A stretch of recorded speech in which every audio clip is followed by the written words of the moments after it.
estamos de volta com o segundo bloco do Rio Doce Rural. Eu vou trazer muitas informações para você. Pela internet, você pode colocar lá ezequiasgv@gmail.com e mandar para mim o seu recado através do meu e-mail, onde eu tenho recebido a maioria dos meus contatos. Também pode no Instagram, Ezequias Silva 62, e pode no YouTube, é só escrever lá Ezequias Silva, aparece também os dados lá para você mandar o seu pedido. Ou tvrriodocegv@gmail.com. Qualquer um desses canais, você tem acesso ao Homem do Campo. Vou sempre estar trazendo muita informação técnica para você, o que é importante. Nós queremos aprender. Eu também estou aprendendo muito, né? Essa que é a verdade. Também estou aprendendo bastante. E a gente vai junto nessa caminhada, tá? Na próxima semana, eu estarei iniciando uma plantação de abóbora. Eu já plantei o milho. E essa é uma plantação de abóbora também para fazer experiência com relação à adubação. Eu vou mostrar para vocês desde o início até a colheita. Muito bem, e nesse segundo bloco eu já vou trazendo informações relacionadas ao nosso agronegócio. Quem vai ocupar o espaço agora é o Gustavo Oliveira, ele é engenheiro agrônomo, vai falar sobre a enxertia da rosa do deserto. A gente vai começar aqui precisando de uma faca, álcool 70, canela em pó, papel toalha e um plástico filme. Vamos precisar também da matriz, de onde nós vamos tirar os enxertos. E vamos precisar dos cavalos, onde nós vamos colocar os enxertos. E por que fazer o enxerto? O enxerto ele vai servir para você aumentar a quantidade de variedades que você tem na sua casa. Você vai pegar uma variedade comum e vai enxertar nela uma variedade diferente. Pode ser de pétalas dobradas, pétalas triplas ou de uma outra cor que você ainda não tenha. Tá? O primeiro passo para a gente fazer esses enxertos é escolher uma matriz saudável, de onde nós vamos tirar os clones que nós queremos. Aqui a gente tem uma matriz saudável, uma matriz muito bonita, sadia, não tem praga ou doenças nelas. A gente tem um vírus muito comum, que é o vírus do mosaico, que acaba dizimando as rosas do deserto. Então, tome muito cuidado ao escolher uma variedade diferente e trazer para sua casa. Aqui nós temos os cavalos, né? Os cavalos a partir de 8 meses. Ele já serve para ser cavalo. Observa bem o diâmetro dele, já está quase da grossura de um dedo indicador. Aqui a gente já fez o corte das pétalas. Já tem 3 dias que a gente cortou essas pétalas e estamos deixando eles descansando para evitar o excesso de seiva na hora de fazer o enxerto. Essa é uma dica muito importante. E sempre que a gente faz um corte, né, no cavalo ou mesmo na matriz, a gente vai usar a canela em pó para cicatrizar a ferida e evitar a entrada de doenças ou fungos. Então a gente vai fazer agora a coleta do material a ser propagado, né? Vamos estar retirando aqui da planta matriz os clones. E para isso, o primeiro passo é a gente esterilizar o material que a gente vai usar, tá? Que a gente está usando um álcool 70.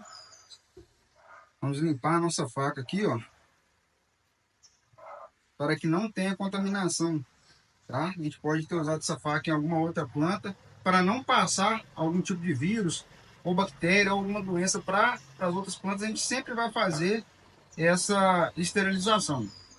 Aqui agora a gente vai estar cortando, retirando a parte da planta que a gente vai fazer os clones, tá? Vamos fazer a retirada das folhas. Fazer retirada das folhas. Essa parte mais mole aqui a gente não vai usar. Antes disso a gente vai jogar a canela aqui para poder cicatrizar. Vamos estar tirando a parte que já está oxidada do cavalo, fazendo sempre um corte reto e limpo, tá? Fazendo sempre um corte reto e limpo para que tenha o maior contato possível entre as duas plantas. Aqui nós vamos estar selecionando de 3 a 4 gemas. Está selecionando de 3 a 4 gemas, tá? A gente vai olhar aqui onde tem 3 a 4 gemas e vamos estar fazendo o mesmo corte.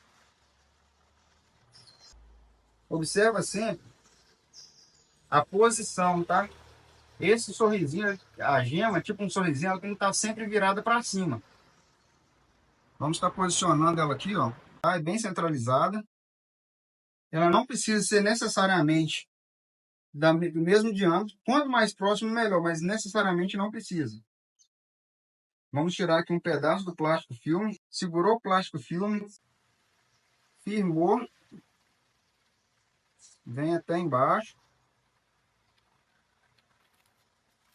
Segura para que não tenha entrada de oxigênio.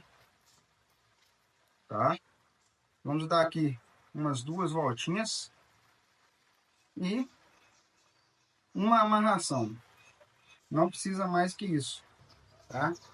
Vai ficar bem coladinha.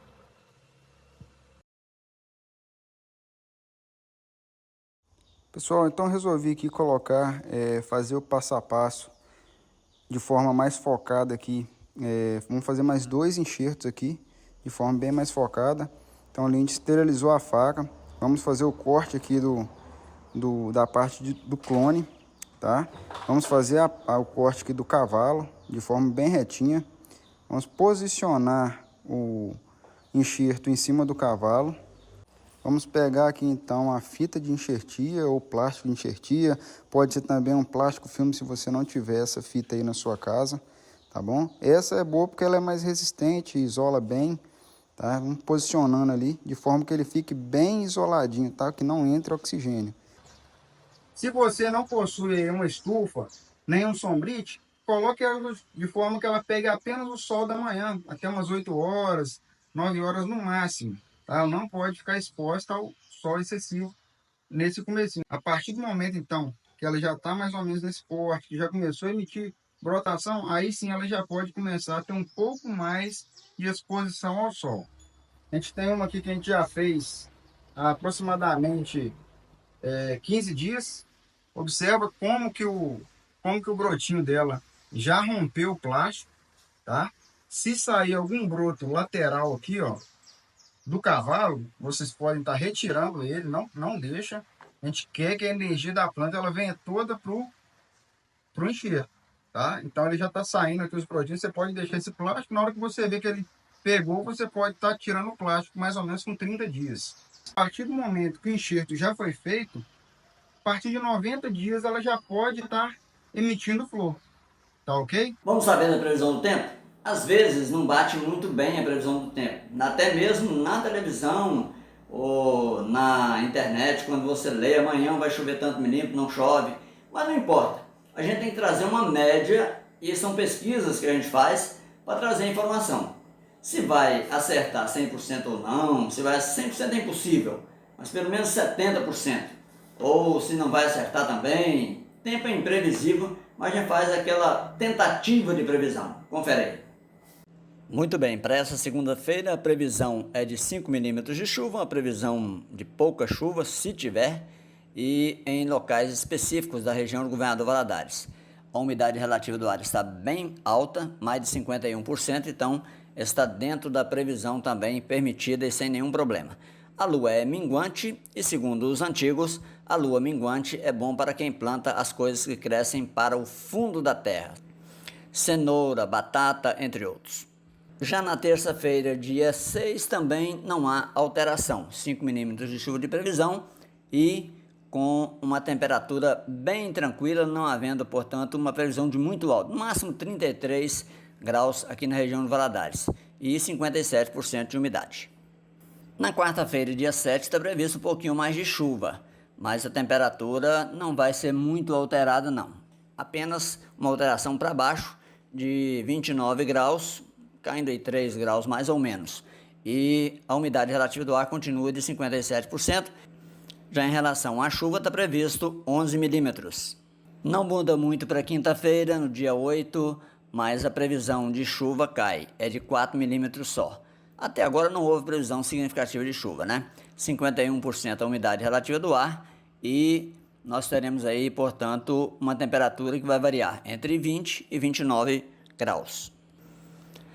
Sexta-feira, dia 9, 12 milímetros de chuva, 90% de possibilidade e 54% de umidade relativa do ar. Sábado, dia 10, 28 milímetros, aí já aumenta realmente a possibilidade significativa. Com 20 graus de início e com 26 a maior temperatura, e a umidade relativa do ar sobe para 63%. A seca que atingiu a região leste de Minas Gerais, atingiu também a região norte do estado.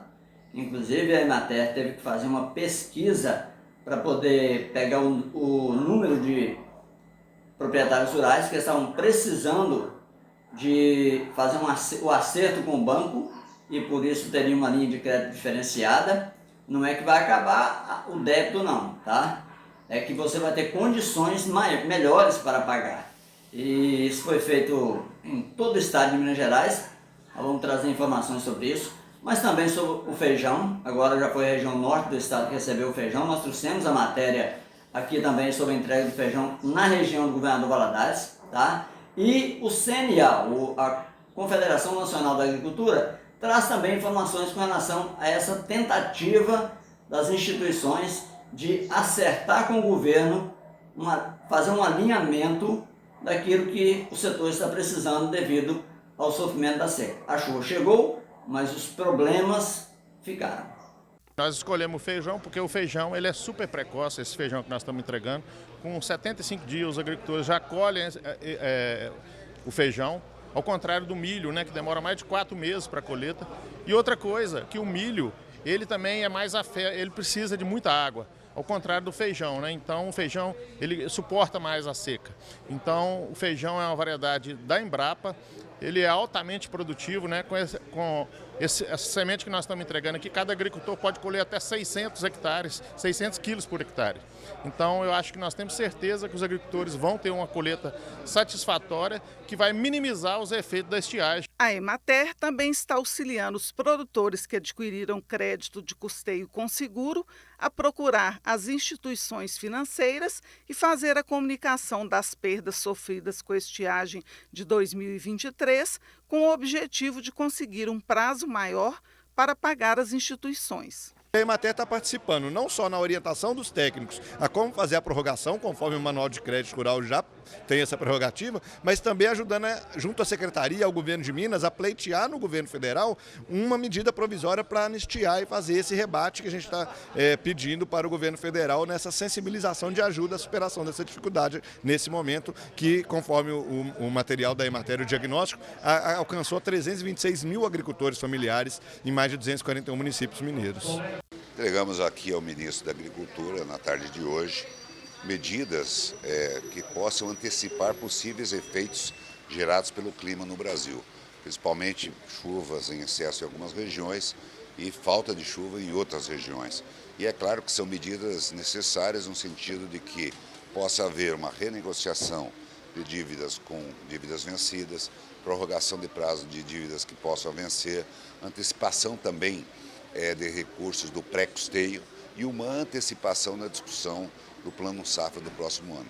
São medidas extremamente importantes para que a gente possa antecipar os efeitos danosos que o clima trouxe à produção brasileira.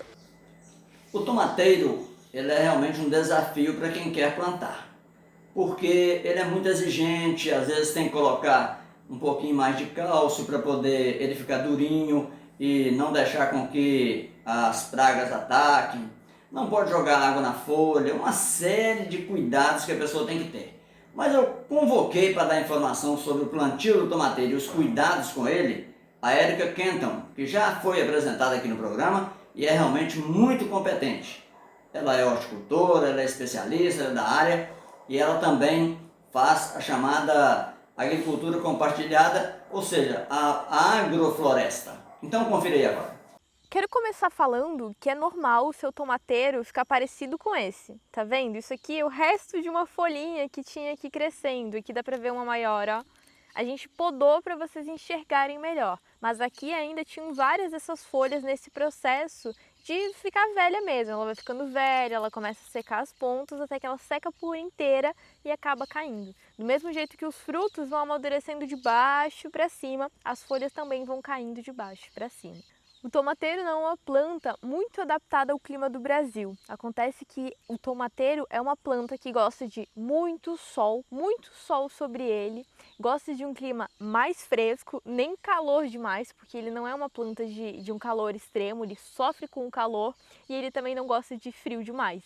Então não dá para ter geada, não dá para ter frio demais e nem calor demais. É bom um clima fresco, com sol direto e uma terra úmida. Isso é perfeito para cultivar o tomate.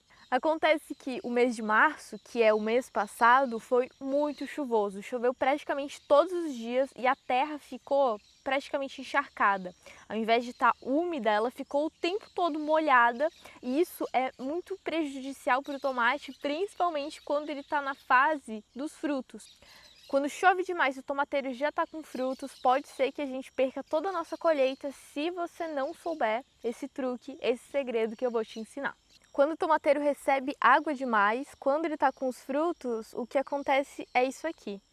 Os frutos começam a rachar, eles começam a ter um fundo preto, eles começam a ficar molengas, cheios de água, eles apodrecem.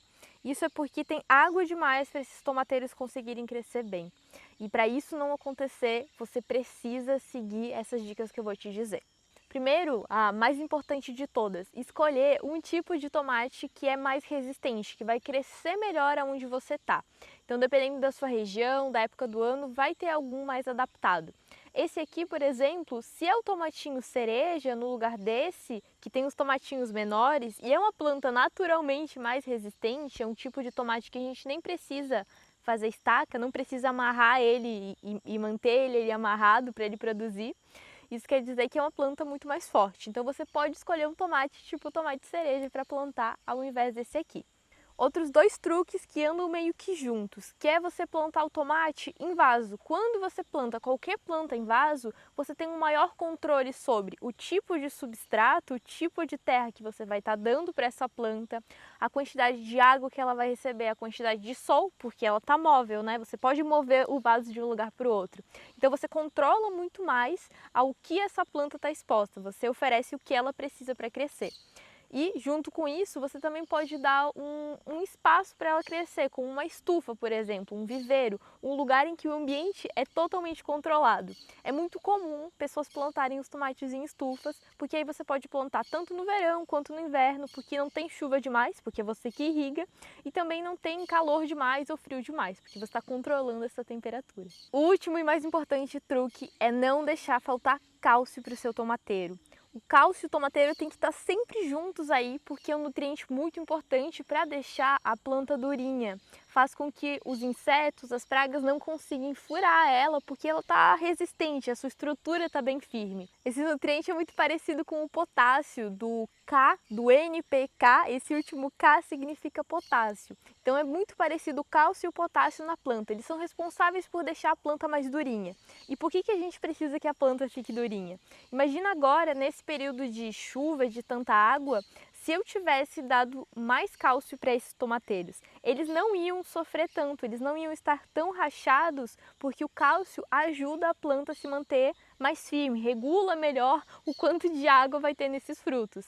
Então ajuda a planta a ficar mais saudável, não dá para faltar cálcio nos nossos tomateiros. Só que tem um porém, o cálcio é um nutriente que demora um tempo para andar dentro dessa planta, é um tipo de nutriente que demora para você ver algum efeito. Então a planta demora para absorver, ele vai andando bem devagarinho dentro da seiva dela. Não precisa adubar demais, um monte de cálcio, só que a gente precisa adubar frequentemente, várias vezes, e o tempo todo a gente precisa estar repondo esse cálcio para a planta. Então é importante você dar cálcio desde quando você faz a mudinha de tomate. Desde o primeiro momento você já fornece cálcio suficiente e mantém essa planta sempre adubada com um pouquinho de cálcio.